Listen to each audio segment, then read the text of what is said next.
सकाए सकीना अब्बास अब्बास रिहाई पाक कर भी परदेश से घर को आकर भी जब अश्क बहाते रहते थे ज़ैनब से दुख देखे न गए। एक रोज तड़प ये पूछा सजाद तू कब तक रोएगा। उस वक्त मेरे मौला ने कहा, उस वक्त मेरे मौला ने कहा अम्मा अपने मुकद्दर पर सुगरा के सवालों पर क्यों न रोए सज्जाद, क्यों न रोए सज्जाद, क्यों न रोए सज्जाद। ऐ मेरी पुबीन साफ तो कर नेज़े पे जो देखे बाप कसर वो साथ सफर में वो जिसने छीना था अली अकबर का जिगर। दुर्रों की सजा मिलती हो जहाँ बच्चों को अश्क बहाने पर क्यों न रोए सज्जाद, क्यों न रोए सज्जाद, क्यों न रोए सज्जाद। तुम छुप छुप कर क्यों रोती हो, मैं रो तो क्यों कहती हो। रोया न करो ऐलान मेरे भाई को गवा कर बैठी हो। मासूम बहन को जिंदा में जो छोड़ के तन्हा आया क्यों न रोए सज्जाद, क्यों न रोए सज्जाद, क्यों न रोए सज्जाद। नेज़े से गिरा अब्बास का सर मैं देख चुका हूँ वो मंजर। दरबार में मैं क्यों मर न गया जब नाम तुम्हारा ले लेकर कहता था नहीं ज़ैनब है कहाँ। ले आओ यहाँ पर ले चादर क्यों न रोए सज्जाद, क्यों न रोए सज्जाद, क्यों न रोए सज्जाद। सब कत्ल हुए मैं जिंदा था बीमार सही लड़ सकता था। शर्मिंदा हूँ मैं असगर से वो तीर सितम से लड़ तो गया। वो तीर मेरे क्यों पर न लगा जिस तीर से घायल था असगर। क्यों न रोए सज्जाद, क्यों न रोए सज्जाद, क्यों न रोए सज्जाद। क्यों सामने सुगरा के जाओ बेहतर तो यही है मर जाओ। तुम जिंदा हो अकबर न रहा वो पूछे तो क्या बतलाऊं। क्या सब्र करूं क्या ज़ब्त करूं है ज़ख्म बहुत दिल के अंदर। क्यों न रोए सज्जाद, क्यों न रोए सज्जाद, क्यों न रोए सज्जाद। सर दश्त में था बाबा का रखा और तख्त पे कातिल बैठा था कंधान मुबारक पर उनके, खुशियों के छड़ी वो मारता था। अफसोस मैं कुछ भी कर न सका, अब तक है सी से दर्द जिगर, क्यों न रोए सजा, क्यों न रोए सजा, क्यों न रोए सजा। रेहान रज़ा रोते रहना इस लहर में है जब तक जिया, नौहों की अज़ाने दे देकर हर शख्स से ये कहते रहना, बेगोरो कफन मासूम बहन, जिंदा में हूँ जिसके हाथों में, क्यों न रोए सजा, क्यों न रोए सजा, क्यों न रोए सजा। सलमान मेरी को जरा देखो तो, आए हो कब्र पे मेरी को जरा देखो तो, मेरे बाबा के अज़ादारों मेरा हाल सुनो, मेरे बाबा के अज़ादारों मेरा हाल सुनो। कौन हो किसकी यतीमा हूँ मैं ये जानते हो, तुम तो अपनों में हो रुतबा,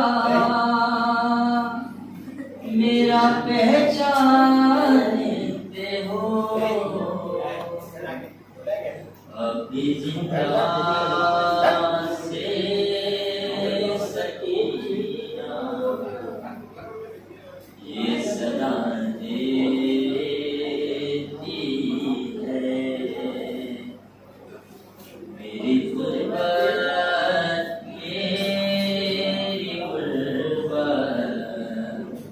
का पता देती है। आज रोजा है जहाँ कल था वहीं एक जिंदा, आज रोजा है जहाँ कल था वहीं एक जिंदा,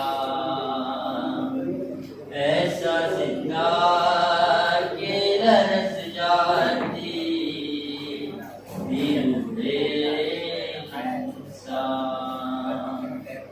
तुम समझते हो बहुत चेहरे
मेरी तो जरा बैठो तो। ख्वाब देखा था बहुत रोई थी घबराई थी। ख्वाब देखा था बहुत रोई थी घबराई थी। याद तो होगा मुझे कैसे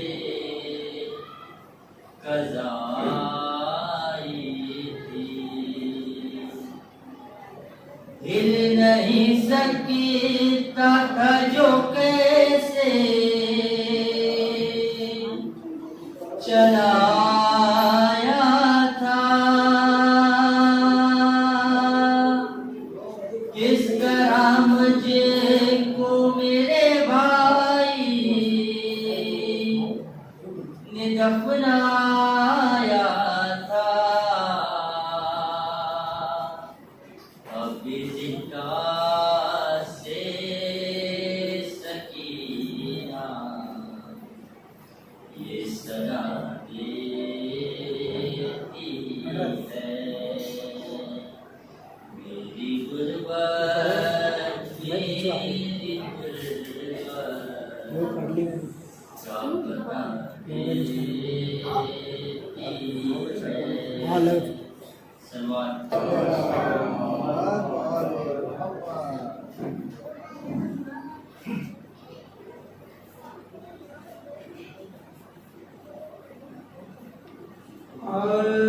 अरमान था कहनाऊंगी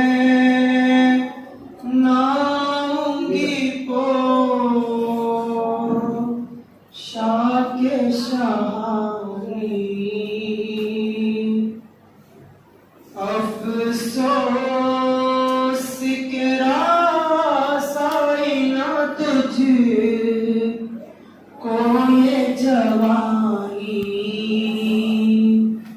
कैसा था मुकद्दर। हाय हाय अली अकबर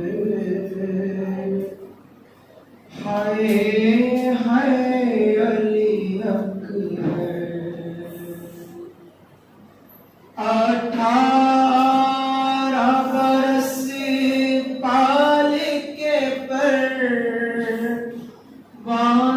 चढ़ाया। वो गेसु वाला है मेरा खून में नहाया। ये क्या हुआ दिलबर। हाय हाय अली अकबर हाय हाय अली अकबर। तुम हिचकिया लेके जो दम तोड़ रहे हो।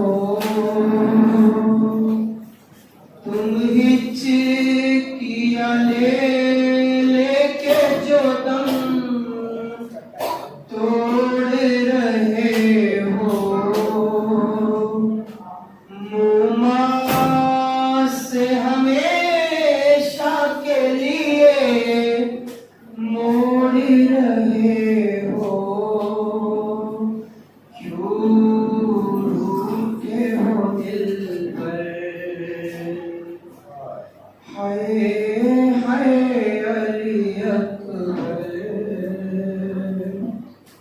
हाय हाय अली अकबर। इतना तो जरा ठहरो तुम्हें दूल्हा बना लूं।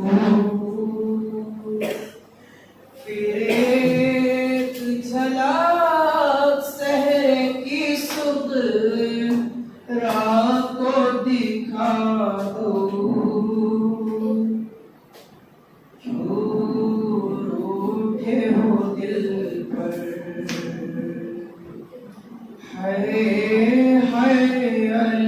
अकबर, हाय हाय अली अकबर। माँ तेरी जुदाई में भला कैसे जिएगी, मर जाएंगी सोगरा जो खबर तेरी सुनेगी। अब क्या करूँ जी कर, हाय हाय अली अकबर, हाय हाय अली अकबर। पहले तो एक आवाज पे उठ जाते थे बेटा, अब इतनी सदाओं पे भी पहलू नहीं बदला। क्या हो गया दिलबर, हाय हाय अली अकबर, हाय हाय अली अकबर। जब कोई जवान लाश नजर आती है महशर, बस याद सुए तर को बला जाती है महशर। दिल रोता है कहकर, हाय हाय अली अकबर, हाय हाय अली अकबर। कहती थी माँ खूब भरी मई या से लिपट कर, हाय हाय अली अकबर, हाय हाय अली अकबर। मोहम्मद वाले मोहम्मद सल्लल्लाहु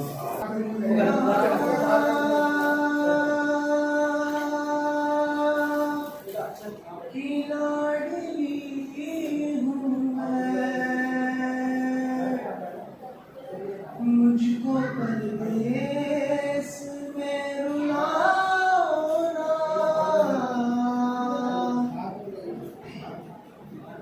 अपने बाबा की लाडली हूँ मैं, मुझको परदेस में रुलाओ ना।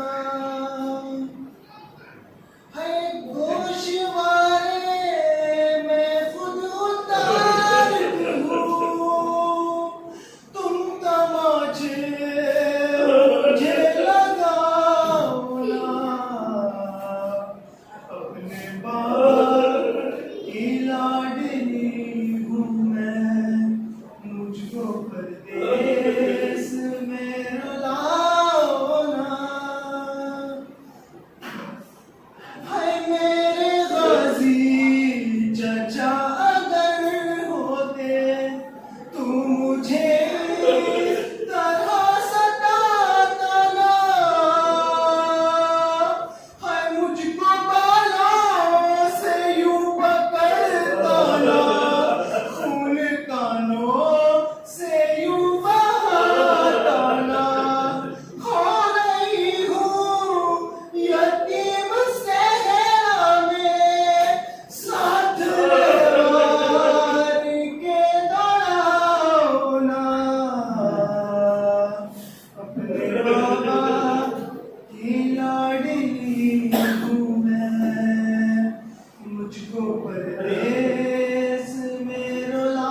गोश मेरे नहीं आता, भूख है प्यास है नकाहत है, मुझसे पैदल चला नहीं जाता।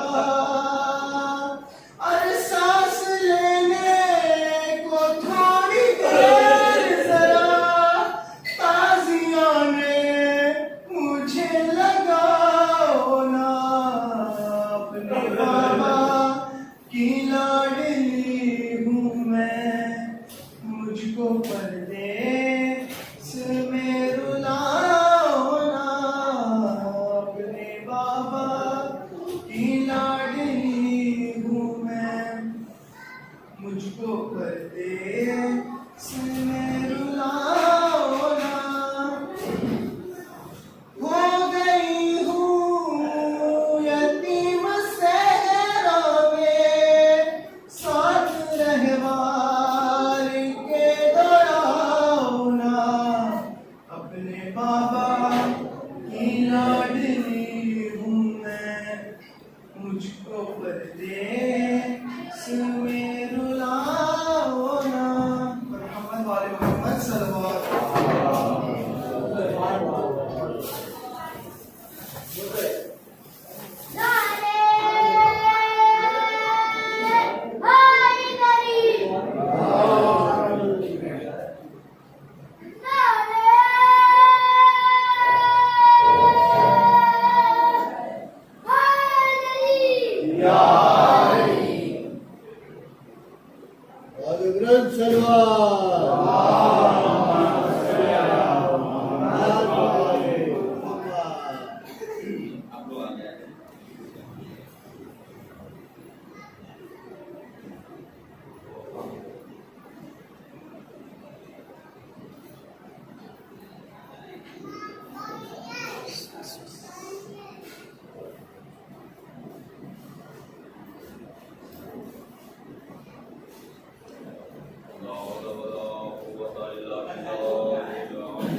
आपकी खिदमत में इस आयत की दायरे में मकसद है ये दूसरा है जो नमाज हो रही थी। इंशाअल्लाह ये गुफ्तगू अपनी आखिरी मरहले में है। मुसलसल आपकी तवज्जुहात और आपके हौसला अफजाइयों की सबब इस मंजिल दावत मकाम तक पहुँचे। इसमें परवरदिगार आलम इस आयत में हमें इल्म की अहमियत और इल्म के मकसद से आगाह कर रहा है। इल्म की अहमियत हमारे मासूमीन ने, हमारे इल्मा ने हमें बयान फरमाई। सवाल पढ़े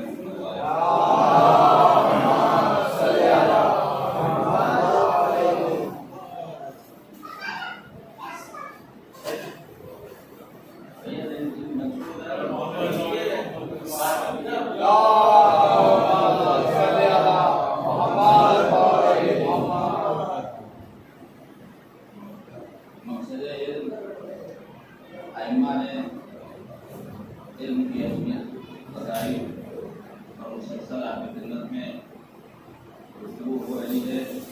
हमारे इमामों ने हमें इल्म के लिए सही और कोशिश का हुक्म दिया है कि इल्म हासिल करो। और मैंने पहले भी ये अर्ज किया था कि सातवें इमाम मूसा काज़िम अलैहिस्सलाम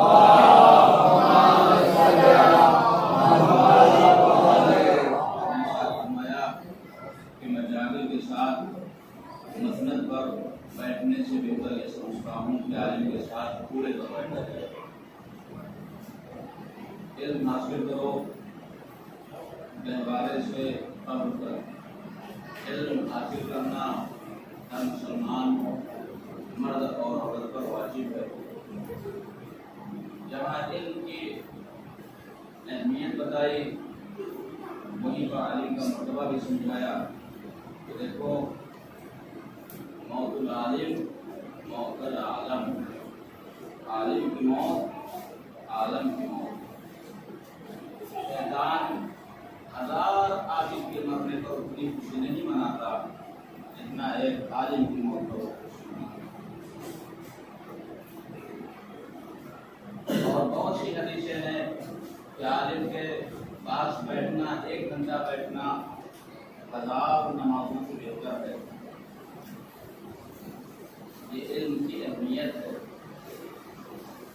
कि इंसान इल्म हासिल करे, इंसान इल्म के लिए सही करे, इल्म के लिए कोशिश करे, इल्म की जुस्तजू करे। और जब वो कर ले, इल्म हासिल कर ले, तो फिर उसके मकसद को पूरा करे। मकसद इल्म क्या है? मकसद इल्म ये है कि दर अहले बैत है।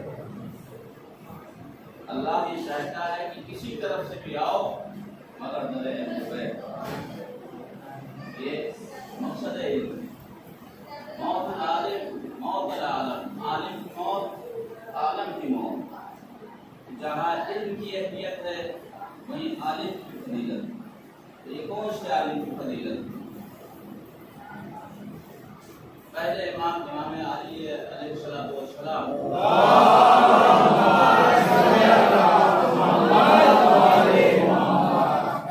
अमीरुल मोमिनीन से एक इंसान ने पूछा, मौला ये बताइए कि आपके बाद सबसे ज्यादा इज्जत का हकदार कौन? अइम्मा के बाद, मासूम के बाद सबसे ज्यादा इज्जत का हकदार कौन? इमाम ने कहा कि हमारे बाद सबसे ज्यादा इज्जत का हकदार आलिम। फिर उस शायर ने कहा, मौला अच्छा ये बताइए कि आपके दुश्मनों के बाद सबसे ज्यादा नफरत का हकदार कौन? इमाम ने कहा वो भी आलिम।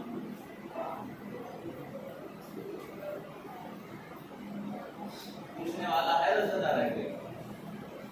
वो हैरत में है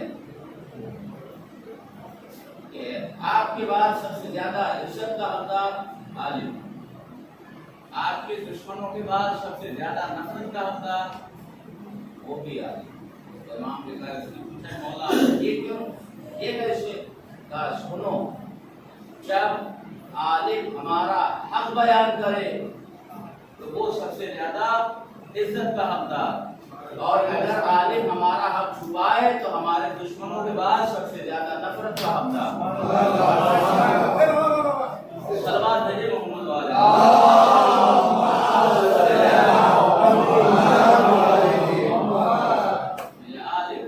आलिम वो जो दर अहले बैत तक ले जाए, आलिम वो जो फज़ाइल अहले बैत बयान करे, आलिम वो जो हक़ाइक़ अहले बैत के लोगों को आशना कराए, आलिम वो जो मारिफ़त अहले बैत लोगों तक पहुँचाए। आलिम वो नहीं कि जो ये कहे कि उनकी मस्जिदों में न जाना, आलिम वो नहीं कि जो ये कहे उनके जुलूसों में न जाना।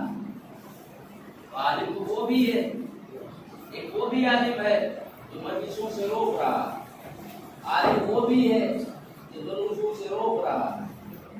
आलिम वो हमें हकीकती आलिम वो जो अहले बैत की मारिफत हमारे दिलों में उतार दे। अल्लाह ये चाहता है कि किसी रास्ते से भी आओ, आओ मगर तेरे अहले बैत के पहुंचो। अल्लाह ने दिल दिया है तो ये दिल काहे लिए दिया?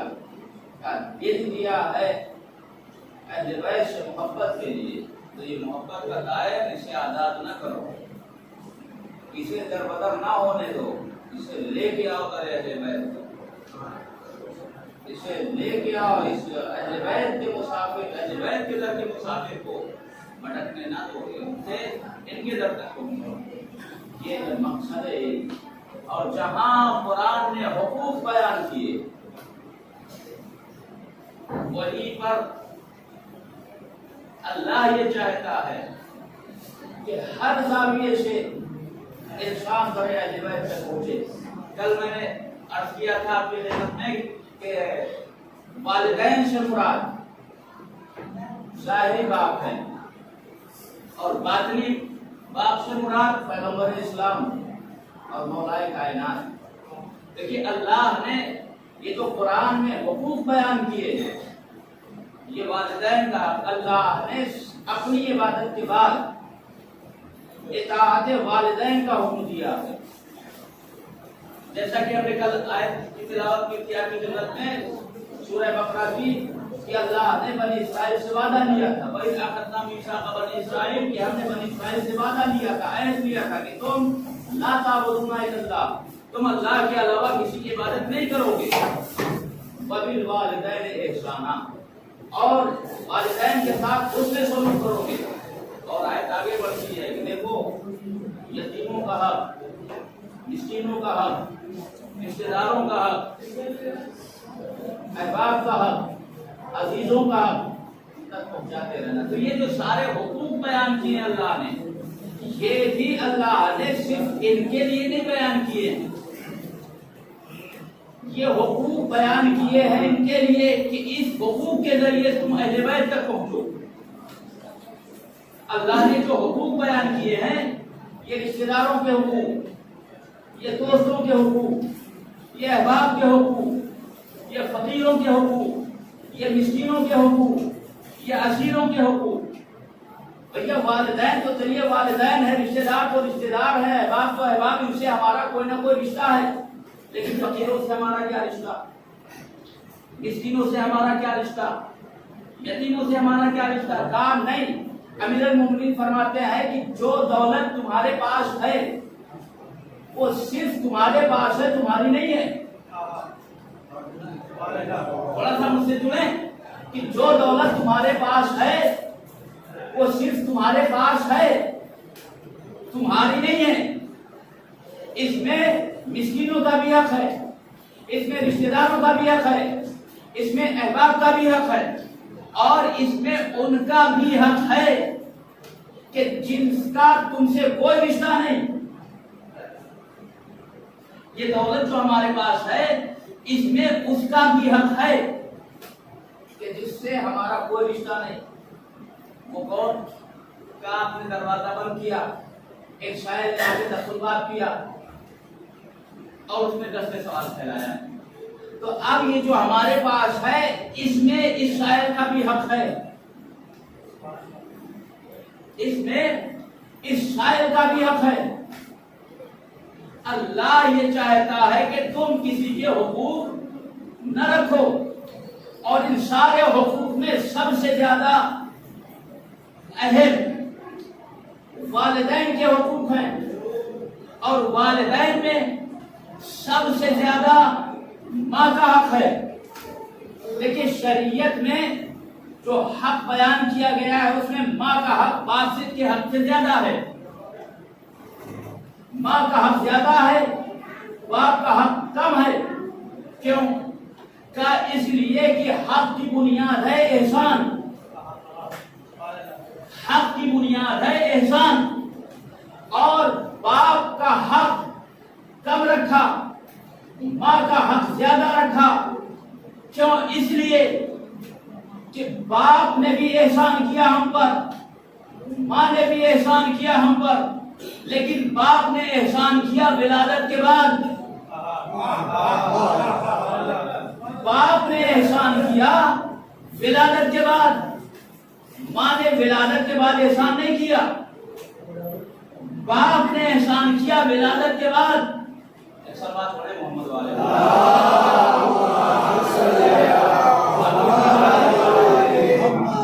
आप लोग थोड़ा थोड़ा करीब आए ना, इस जगह खाली है उसका लीजिए ताकि बाद में आने वालों को थोड़ा आगे आए। अभी इतनी ज्यादा दीवार का सहारा रहेगा, जिन्हें जरूरत है उन्हें रहने दीजिए, जिन्हें दीवार के सहारे की जरूरत नहीं है वो आगे आ जाए। आगे आते इधर जगह खाली है। मोहम्मद वाले मोहम्मद आवाज बुलंद से दुआ।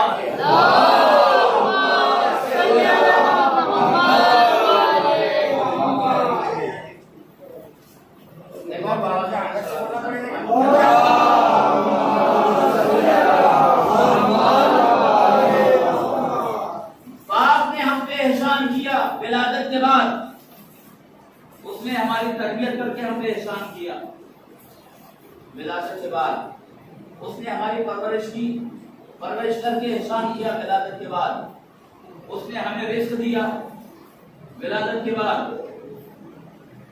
उसने हमें परवान चढ़ाया, परवान चढ़ा के एहसान किया विलादत के बाद।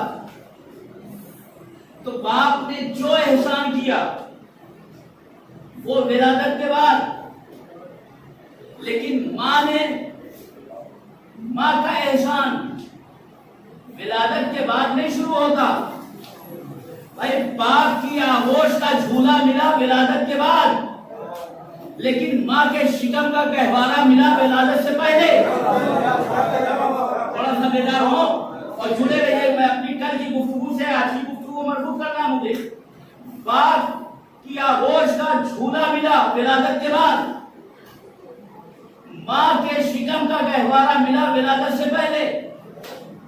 तो माँ का एहसान ज्यादा,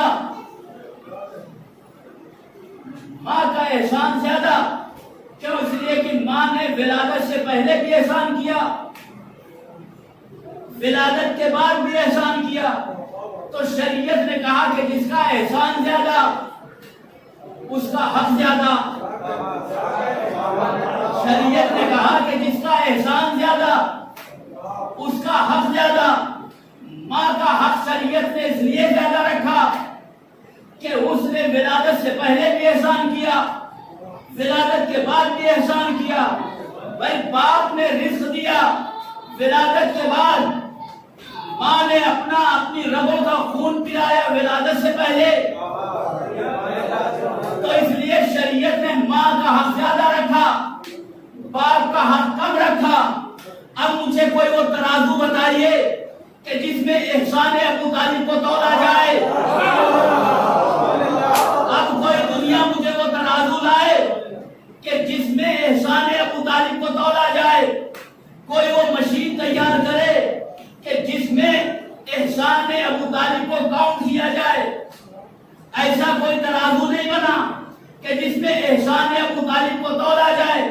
भाई माँ का एहसान इसलिए ज्यादा कि उसने विलादत से पहले भी एहसान किया, उसने विलादत के बाद भी एहसान किया। इसलिए माँ का हक शरीयत ने ज्यादा रखा। अब दुनिया के पास कोई ऐसा तराजू नहीं कि जिसमें एहसान अबू तालिब को तौला जाए। देखिए मकसद इल्म क्या है, मैं कहां से कहां ले जा रहा हूं आपको। मकसद इल्म क्या है? का दुनिया ने कोई तराजू ऐसा बनाया ही नहीं कि जिसमें एहसान अबू तालिब को तौला जाए, जिसमें एहसान अबू तालिब को तौला जाए। भैया उल्टी सीधी तकरीरें करना और है,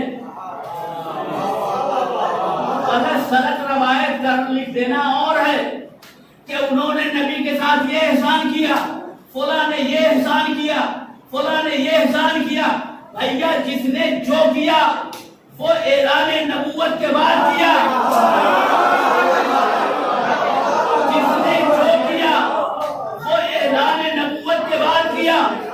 अबू तालिब ने ऐलान नबूवत से पहले भी किया, ऐलान नबूवत के बाद भी किया। हिफाजत रसूल ऐलान नबूवत से पहले की, हिफाजत रसूल ऐलान नबूवत के बाद किया।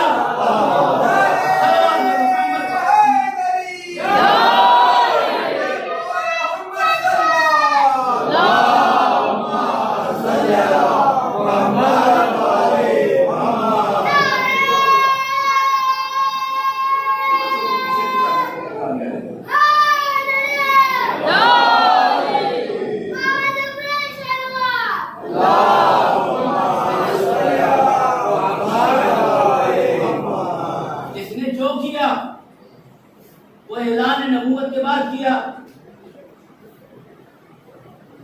लेकिन अबू तालिब ने ऐलान नबूवत से पहले भी किया, ऐलान नबूवत के बाद भी किया।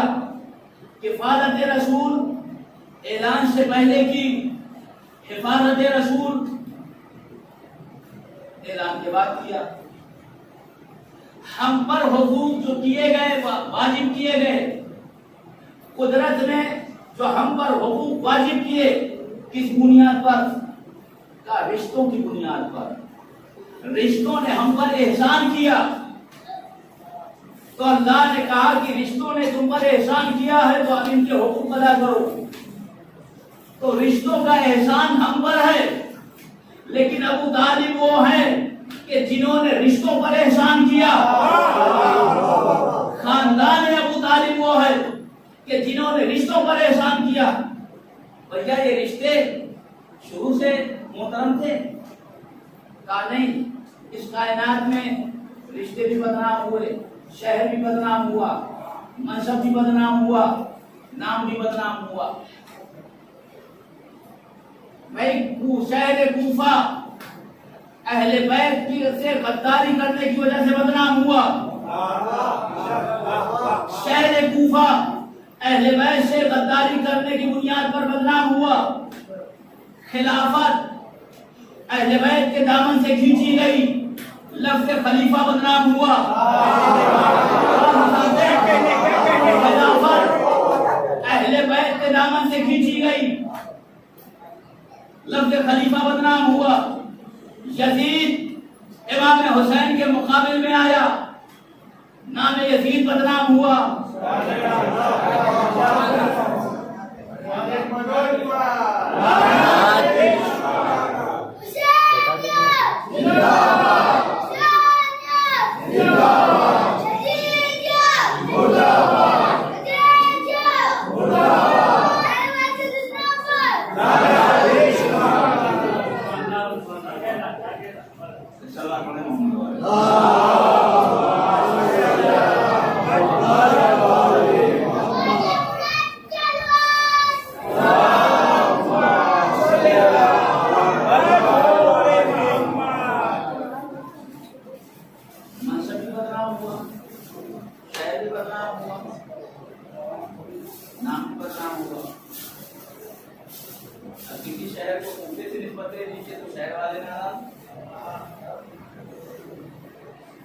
किसी को खलीफा करके बुला दीजिए तो मुखातब नाराज,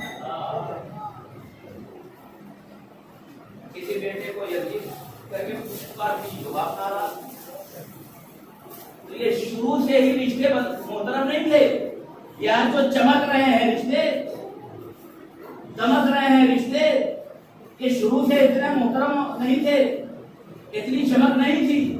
ये एहसान है खानदान अबू तालिब का। भाई रिश्तों का आगाज जहां से हुआ वहीं से बदनाम हो गया। काबिल ने हाबिल का कत्ल किया, भाई का रिश्ता बदनाम। काबिल ने हाबिल को कत्ल कर डाला, भाई का रिश्ता बदनाम।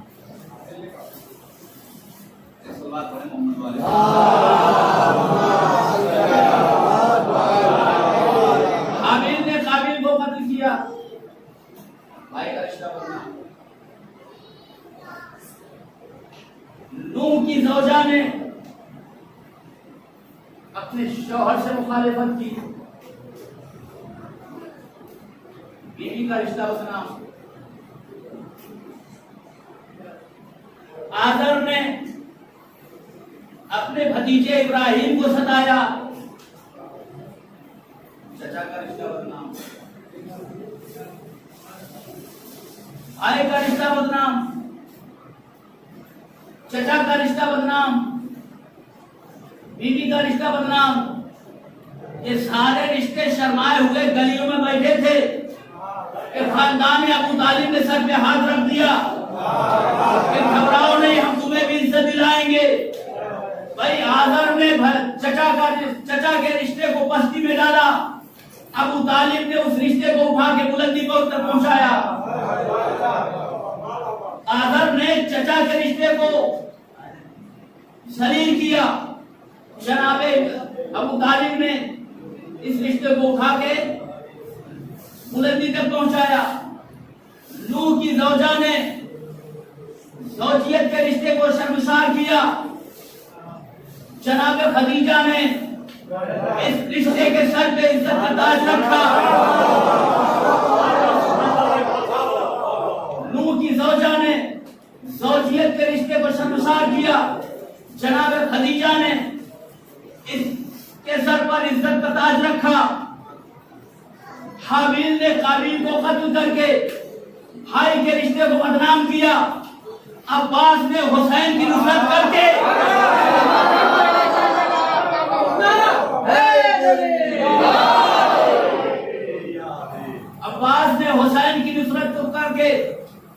भाई के रिश्ते को आसमान में पहुंचाया।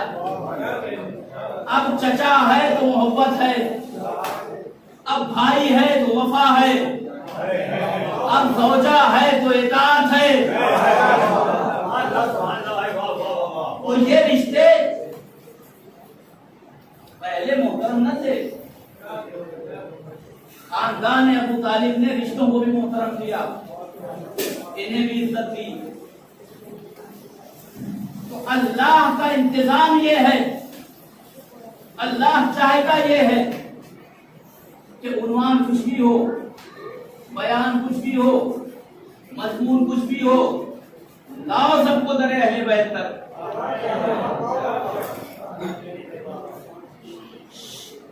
कहा जाता है बहू के वालिदैन को नहीं पढ़ा जाता।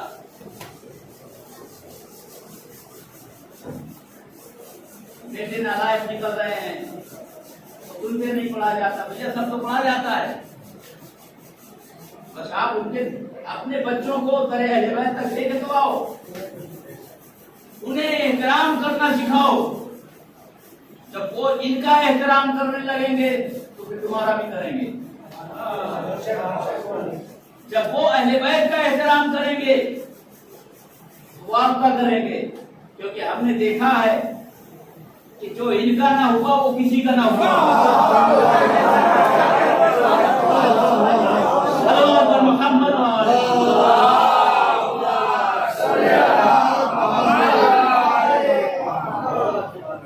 तो इनका ना हुआ किसी का ना हुआ।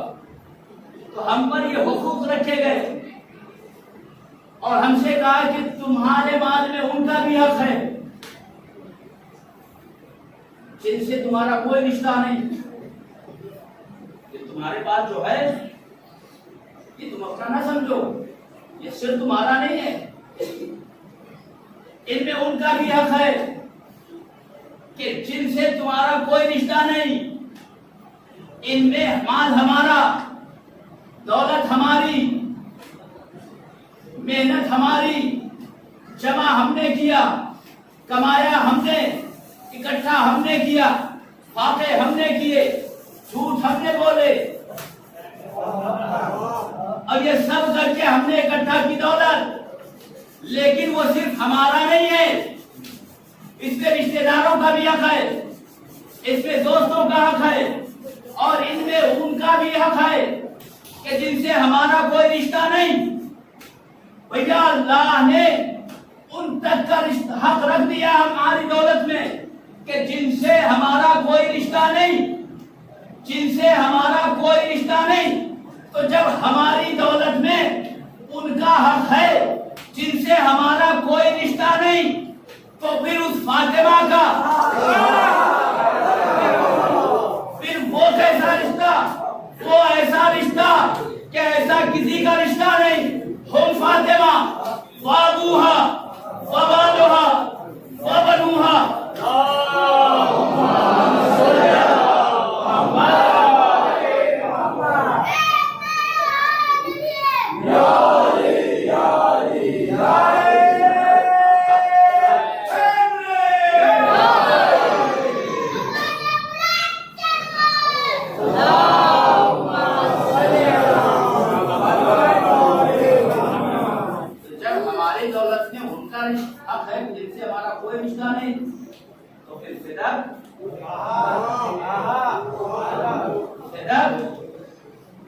ऐसा रिश्ता है फिर किसी का रिश्ता नहीं। साहब वो हक नहीं है उनका, वारिस नहीं, विरासत नहीं। साहब ये विरासत प्रॉपर्टी का मसला नहीं है। आपने फिदक अब तक यही सुना और आपको सुनाएगा कि फिदक प्रॉपर्टी का मसला है, फिदक विरासत का मसला है। नहीं, फिदक प्रॉपर्टी और विरासत का मसला नहीं है।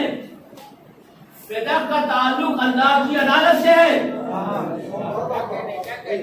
फिदक का ताल्लुक अल्लाह की अदालत से है। वो अल्लाह के जिसने हमारे माल में उनका हक रखा कि जिनसे हमारा कोई रिश्ता नहीं, तो फिर वो अल्लाह मोहम्मद के माल में जो बेटी का रिश्ता है, चहेती बेटी नहीं, इकलौती बेटी है, तो फिर अगर उसका हक न रखे तो फिर ये अल्लाह की अदालत पे हक आएगा। अगर हम ये मान लें कि शहजादी फातिमा के हकदार नहीं, फिदक के हकदार नहीं, तो फिर हमें ये भी मानना पड़ेगा कि खुदा आदिल नहीं। अगर हम ये तस्लीम करें कि फिदक शहजादी का हक नहीं है, तो फिर हमें ये भी तस्लीम करना पड़ेगा कि खुदा आदिल नहीं। आप कहेंगे दलील, तो दलील ये है कि कायले फिदक के उसूले दीन में अदल है, मुनकिरे फिदक के यहाँ उसूले दीन में अदल नहीं।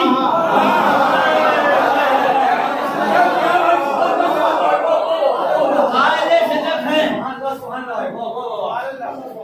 कायले फिदक है, उनके यहाँ अदल है। जो मुनकिरे फिदक है,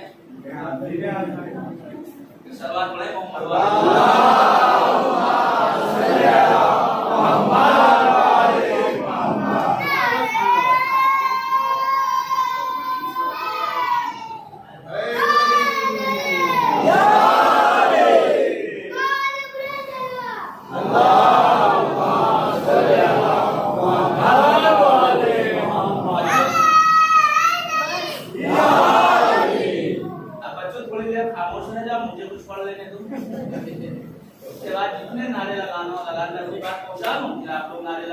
मोहम्मद वाले मोहम्मद आवाज़ बुलंद सलवात।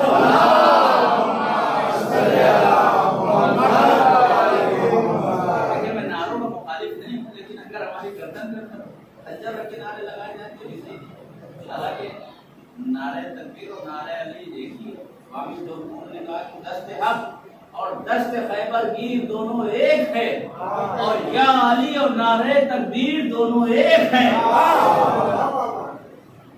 ये फिदक शहजादी का हक का साहब दावा, शहजादी ने दावा किया, और ऐसा नहीं सबने दावा लिखा, यहाँ तक कि बुखारी ने भी लिख दिया कि शहजादी दरबार में नहीं और अपना दावा पेश किया, दावा पेश किया। तो शहजादी ने अपना दावा पेश किया, ये है शहजादी का दावा। दरबार में जाके कहा कि फिदक मेरा हक है, मेरे बाबा ने दिया मुझे, ये शहजादी का दावा। लेकिन एक वादा है शहजादी का। दलील क्या है? दावा किया शहजादी ने, दलील क्या है? अक्सर दावे सच भी नहीं होते। आज में तो अक्सर ऐसा हो जाता है कि रॉन्ग नहीं होता, लेकिन ये हमारा आपका तो दावा है नहीं, ये सिद्दीक़ा का दावा है, कायनात की मलका का दावा है। तो इसमें किसी शक व शुबे की गुंजाइश तो है नहीं कि शहजादी ने कहा तो है। अबे दावा कैसा है? का ईद की शवाई, शहजादों ने कहा अम्मा हमारे कपड़े कहाँ हैं? शहजादी ने कहा कि दर्जी के यहाँ, ना कपड़े खरीदे ना सिलने को दिया, और वादा कर लिया कि तुम्हारे कपड़े दर्जी के यहाँ हैं। ना कपड़े खरीदे ना दर्जी के यहाँ भेजे, और वादा किया कि तुम्हारे कपड़े दर्जी के यहाँ हैं। सुबह हुई, रिजवान जन्नत दर्जी बन के आया। सुबह हुई, रिजवान जन्नत दर्जी बन के आया। तो शहजादी का फिदक है शहजादी का दावा, लिबास हसनैन है शहजादी का वादा। फिदक है शहजादी का दावा, लिबास हसनैन है शहजादी का वादा। भैया जिसका वादा इतना सच्चा हो उसका दावा कितना सच्चा होगा। सल्लल्लाहु अलैहि वसल्लम।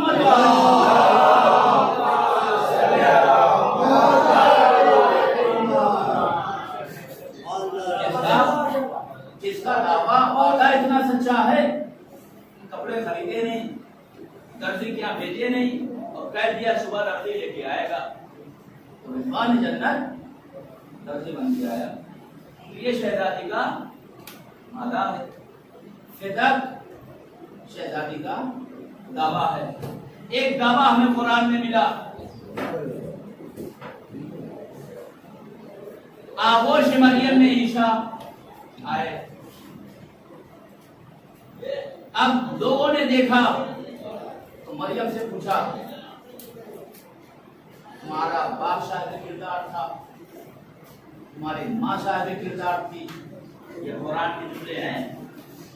न तुम्हारा बाप ऐसा, न तुम्हारी माँ ऐसी, फिर ये बच्चा कहाँ से आया? तुम्हारा शौहर तो है नहीं, ये बच्चा कहाँ से आया?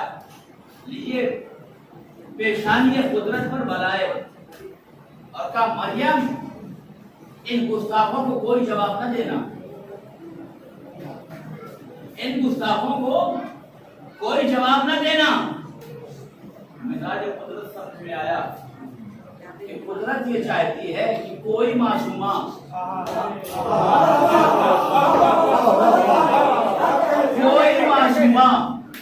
किसी गुस्ताख के कलाम का जवाब न दे।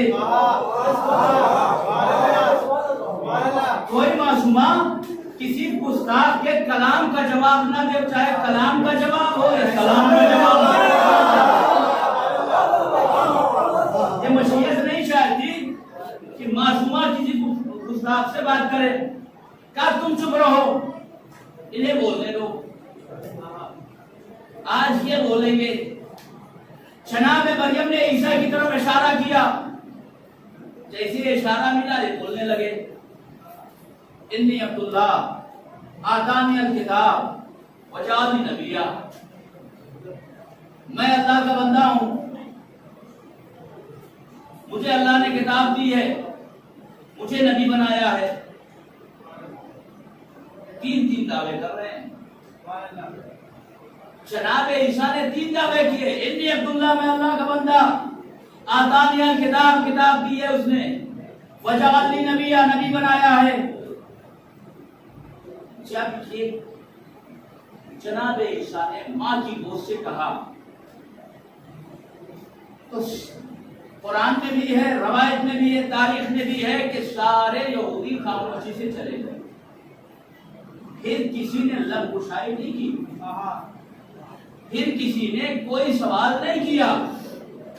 भाई ईसा के बोलते ही सबकी बोलती बंद। ना किसी ने कहा कि अच्छा आप नबी हैं तो मुझे दिखाइए, ना किसी ने कहा कि आप साहिब किताब लेके आए तो पढ़ के सुनाइए। भाई ये खामोश क्यों चले गए? कहा इसलिए कि ये आने वाला नबी है और ये नबी की माँ है, ये नबी की माँ है, ये एक नबी की माँ है। इसलिए अब इनसे कोई दलील नहीं मांगी जाएगी।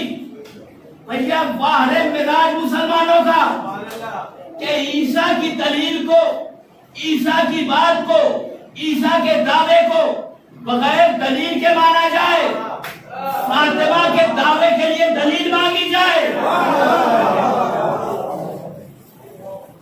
बाहर मिजाज मुसलमान का सारे चुप हो गए।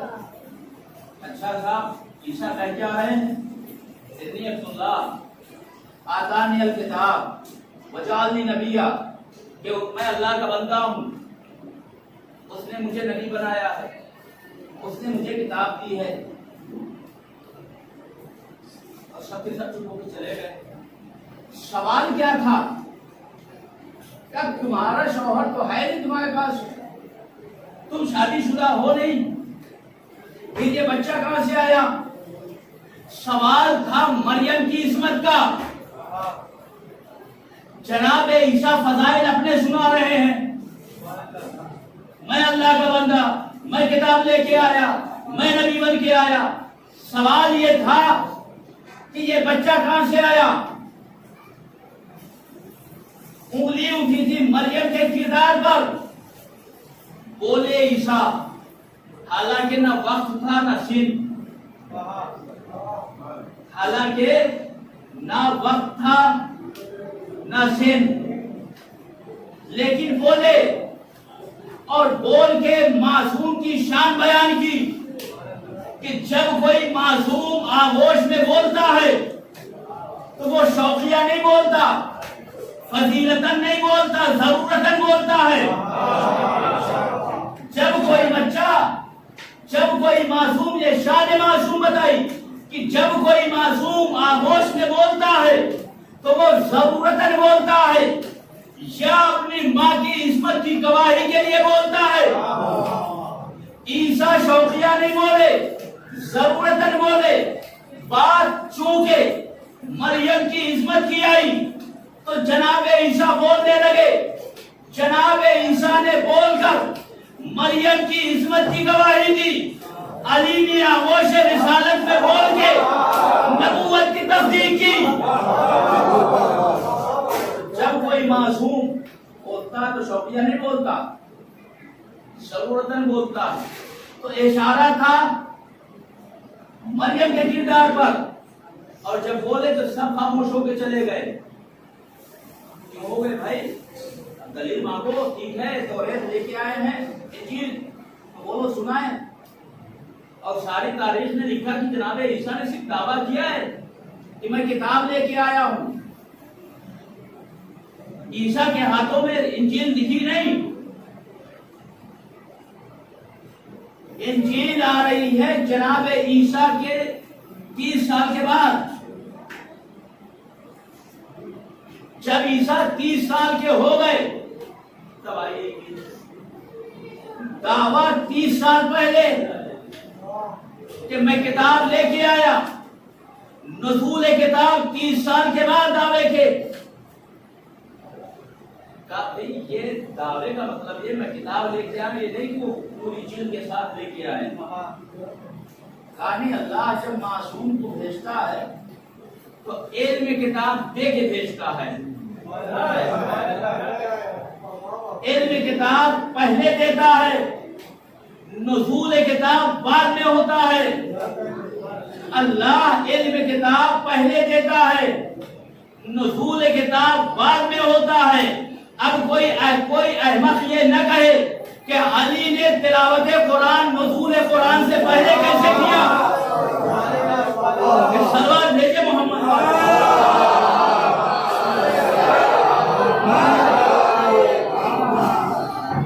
ये ना कहे पहले कैसे कर दिया, कुरान आया नहीं, कुरान नाज़िल हुआ नहीं और तिलावत पहले कर दी। कहा नहीं, इल्म कुरान पहले अल्लाह देता है। तो बात थी मरियम की।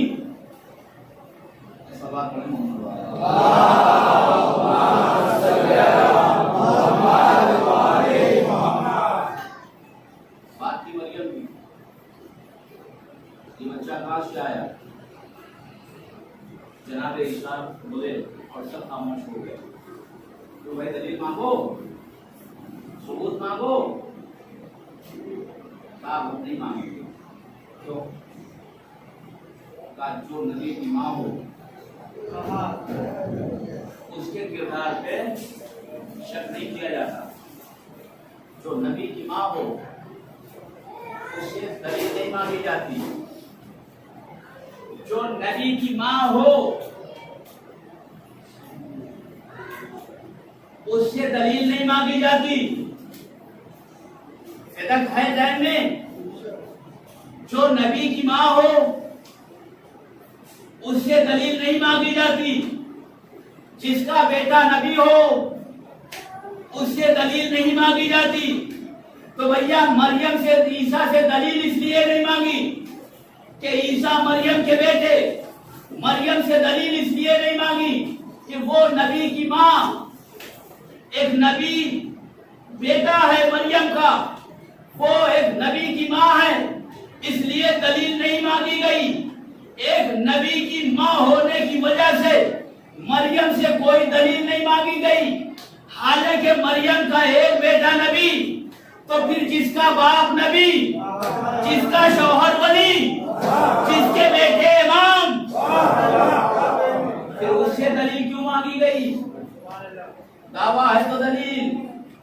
वहां मरियम से इत्तेफाक ये है कि वो यहूदी थे खामोश हो गए, ये मुसलमान थे दलील मांगते रहे। सलवात भेजिए मोहम्मद।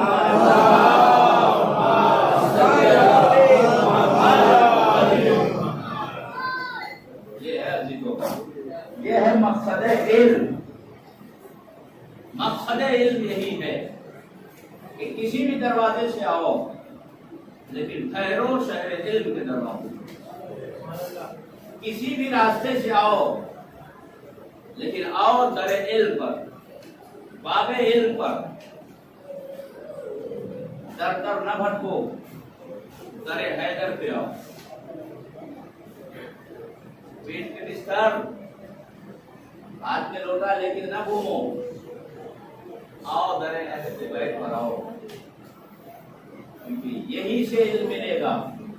और जब ये इल्म मिलेगा, यहाँ से इल्म मिलेगा, तो इंसान सुरखरू होगा, इंसान सरफराज होगा। अगर अहले बैत के दर से इल्म न लिया तो फिर दर बदर भटके रहोगे। और आज जो मुसलमान की पेशानी पे लिख दिया गया है, अगर उसे मिटाना है और अपने सर से उठाना है तो आना पड़ेगा दर अहले बैत पर। आज मुसलमान से इंसान इतना दूर भाग रहा है। इस्लाम आया था इंसान को मुसलमान बनाने, मुसलमान को सलमान बनाने, लेकिन मुसलमानों ने इस्लाम को इतना बदनाम कर दिया कि इंसान दूर होने लगा। ऐसे दीन से खुदा की बना नहीं चाहिए। क्यों? इसलिए कि इंसान अहले बैत के दर से दूर हो गया। जो सरापा अखलाक बन के आया था, जो सर से कदम तक मुजस्सम अखलाक ही अखलाक था, आज उसी इस्लाम को लोग बुरा। बस आज की खत्म हो गई, बात आप तक पहुंचा दी। शहजादी का करम रहा और जिंदगी ने वफा की, तो साल आइंदा फिर इसी तमशे में फिर किसी एक नए उन्वान के तहत आपकी खिदमत में हाजिरी दी जाएगी। आज ये दिन जो गुजरा है कयामत का दिन था।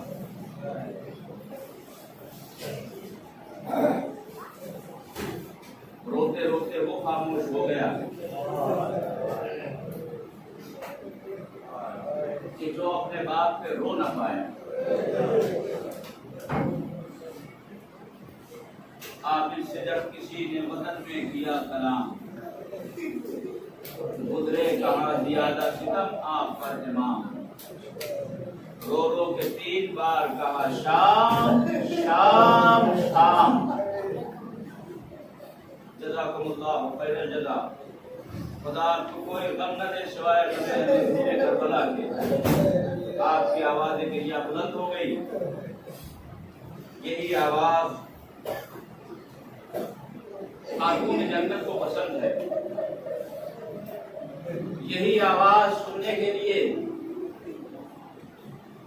और इन्हीं इसके अदा के लिए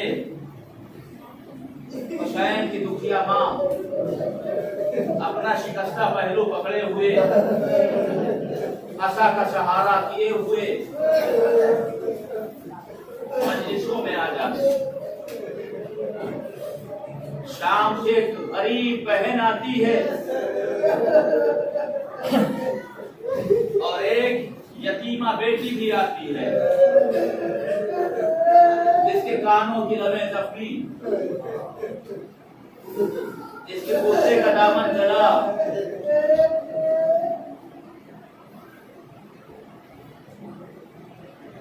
हमारा और आपका आखिरी इमाम सलाम कर रहा है ज़ियारत नाहिया में। मेरा सलाम हो उस कमसिन मजलूमा पर जिसके रुखसारों की रंगत बदलती रही,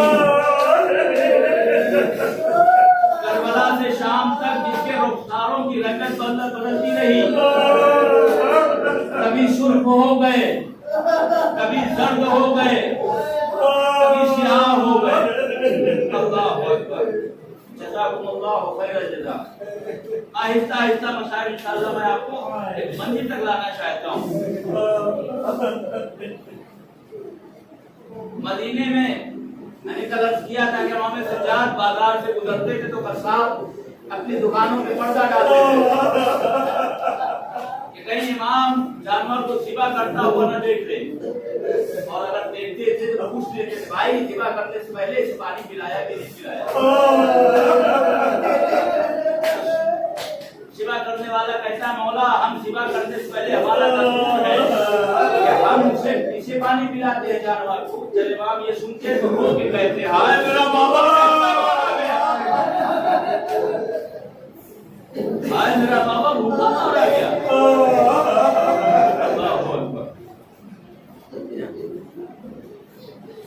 एक दिन मदीने की बाजार में इमाम सज्जाद पहुंचे और इस अंदाज से पहुंचे कि वहां एक मुसाफिर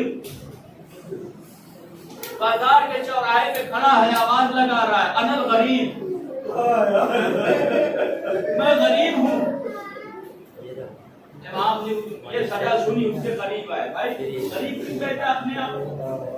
कहा मैं मुसाफिर हूँ, मेरे पास ज़ाते राह खत्म हो गई है, मेरे पास पैसे नहीं है कि मैं अपने वतन चला जाऊं, मेरे पास सवारी नहीं है कि सवारी का इंतजाम करूं, मेरे पास अच्छा लिबास नहीं रहा, मैं परदेश में आके गरीब हो गया, मेरे पास जो पैसे थे वो खत्म हो गए, सवारी मेरे पास नहीं है, मेरे पास लिबास नहीं है। तो इमाम ने फिर उससे कहा भाई ठीक है तू मुसाफिर है, तेरे पास ज़ाते राह नहीं है, हम देंगे, तेरे पास सवारी नहीं है, सवारी नहीं हम देंगे, लेकिन तू गरीब ना कहे, लेकिन तू अपने आप को गरीब ना कर, तू ये कह मुसाफिर हूँ, लेकिन अपने आप को गरीब ना कहे। वो इमाम को जानता नहीं था, उसने कहा कि मैं अपने आप को गरीब क्यों ना कहूँ, मैं वतन से अपने घर से दूर हूँ, मैं गरीब हूँ, मेरे पास ज़ाते राह नहीं इसलिए मैं गरीब हूँ, मेरे पास सवारी नहीं है इसलिए मैं गरीब हूँ। तो इमाम ने उससे कहा कि अच्छा भाई तू गरीब अपने आप को कहता है, ये बता तू कहाँ खड़ा है? कहा मदीने के बाजार में। कहा ये सारे दुकानदार, कहा ये सब मुसलमान हैं। तो इमाम ने कहा खुदा न करे अगर तुझे यहाँ मौत आ जाए तो तेरे साथ क्या होगा? तो उसने कहा अगर मैं इस बाजार में मर गया तो चूंकि ये सब के सब मुसलमान हैं इसलिए मुझे गुस्ल दिया जाएगा, मुझे कफन दिया जाएगा और फिर मुझे कब्र में उतारा जाएगा। जब उसने ये कहा तो इमाम ने उससे रोके कहा भाई फिर तू गरीब कहाँ रहा? तुझे गुस्ल भी मिला, तुझे कफन भी मिला, तुझे लहद भी मिली। गरीब को मेरा बाबा के मैदान में 3 दिन तक लाशा जलती जमीन पे पड़ा रहा।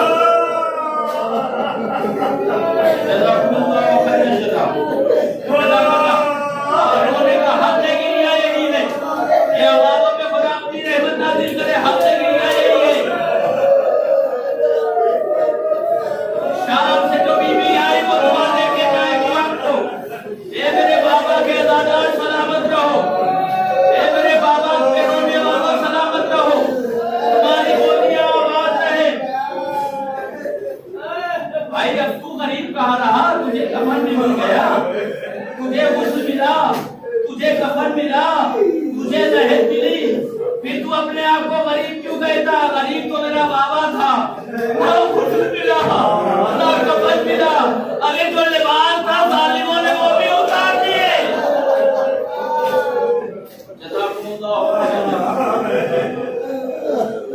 आए सैयदे सज्जाद, आए सैयदे सज्जाद,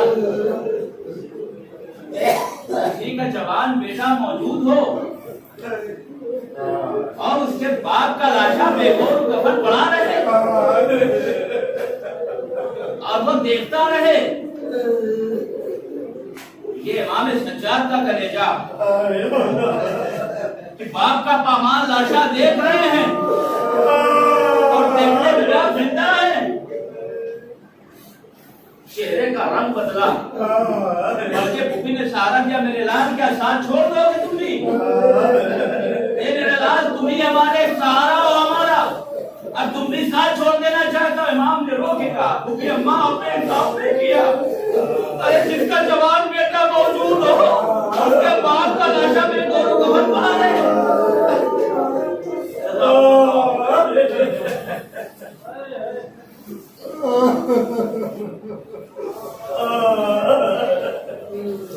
शाम शाम शाम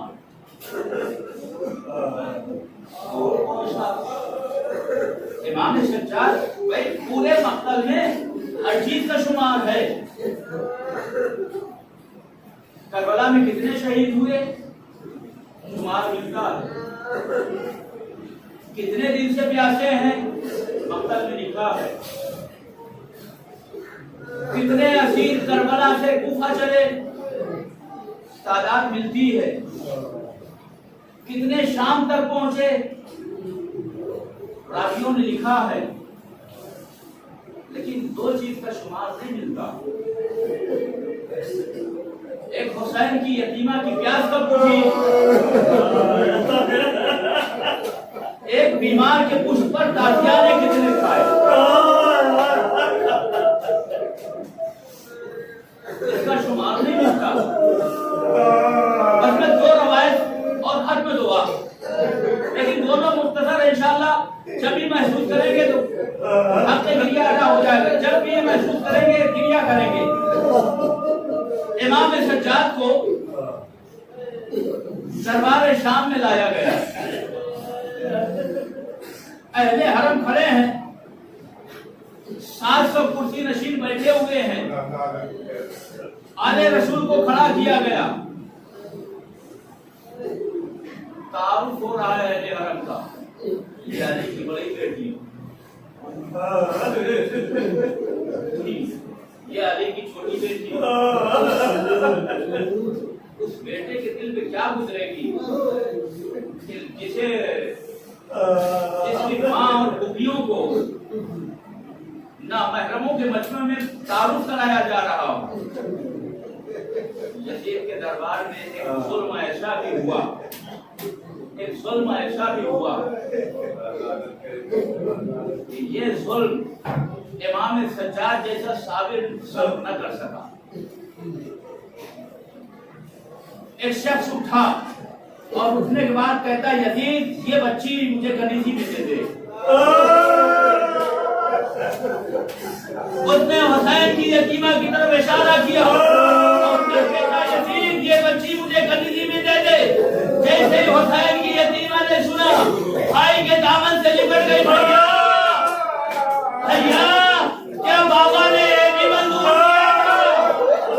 अल्लाह अकबर, क्या बाबा ने ये भी मंजूर किया था? चौथे इमाम जैसा साबिर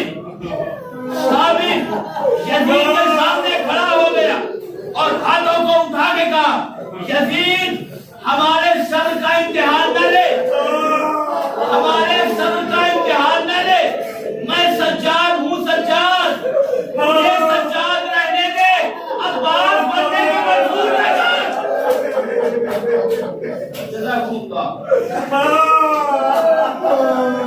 मैं सज्जाद हूँ, मुझे सज्जाद रहने दे, अब्बास बनने के मजबूर न कर। यही शाम का दरबार है। रिहाई मिली, अज़ाद को बुलाया गया, अद्दाद को बुलाया गया, कहा है इस कैदी को आजाद करो। अद्दाद ने आया, पैरों की बेड़ियों को जुदा किया, हाथों की हथकड़ियों को निकाला, कमर के लंगर को निकाला और उसके बाद वो तौब उठाने के लिए आगे बढ़ा। जैसे तौब उठाया, एक चीख मारी और बेहोश हो गया।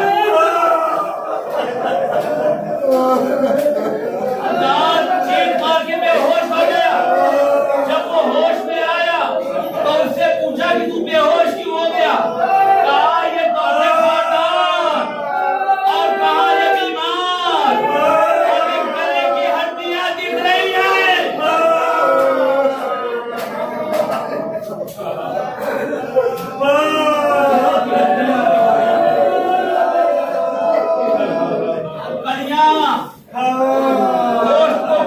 हड्डियां टक्कर आई थी, हड्डियों पे बेबस हो गई थी, पैरों की बेलियां, गोश्त जुदा हो चुके थे। करबला से शाम तक इतना जुल्म सहा, आखिरी फितरे, आखिरी जुदोजुले और खत्म कर दी तकलीफ। करबला से शाम तक इतना जुल्म सहा।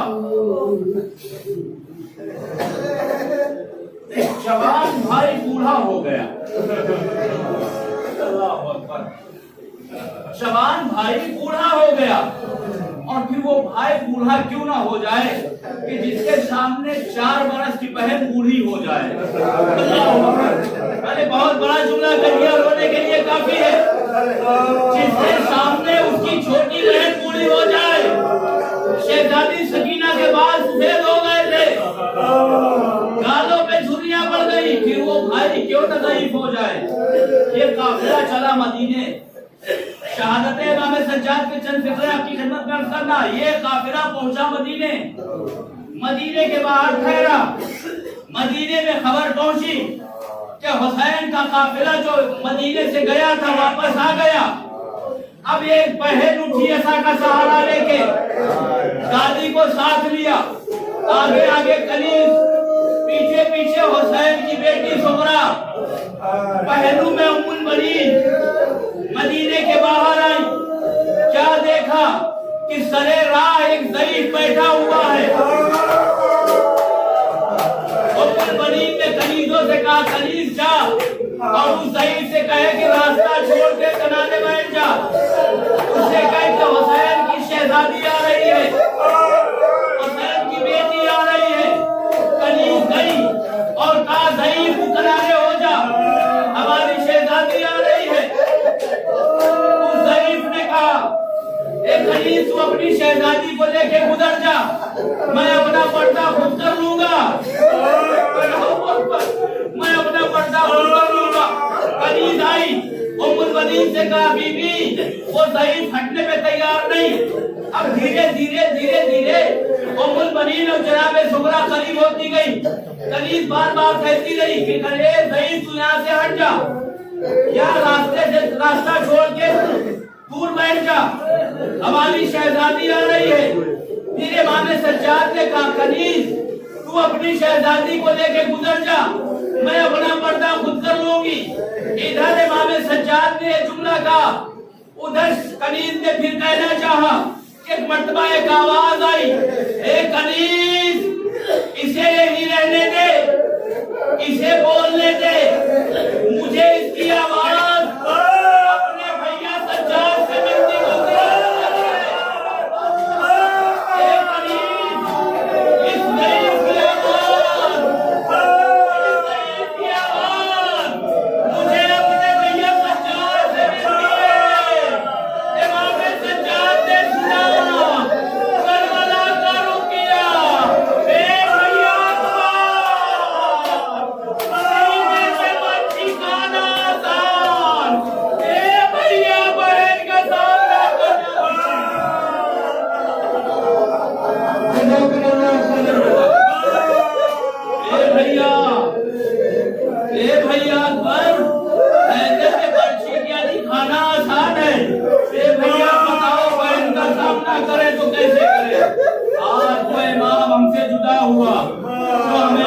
का जब पानी सामने आया तो हाय मेरा बाबा प्यासा मारा गया, हाय मेरा भैया घर प्यासा मारा गया।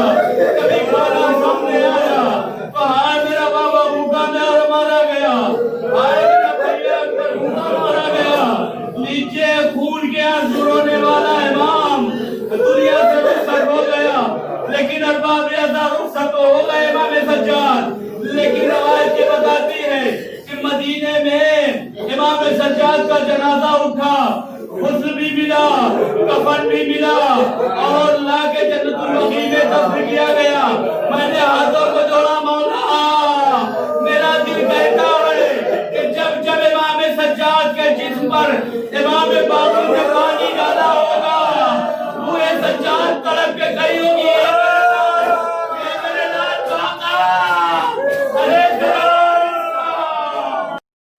अस्सलाम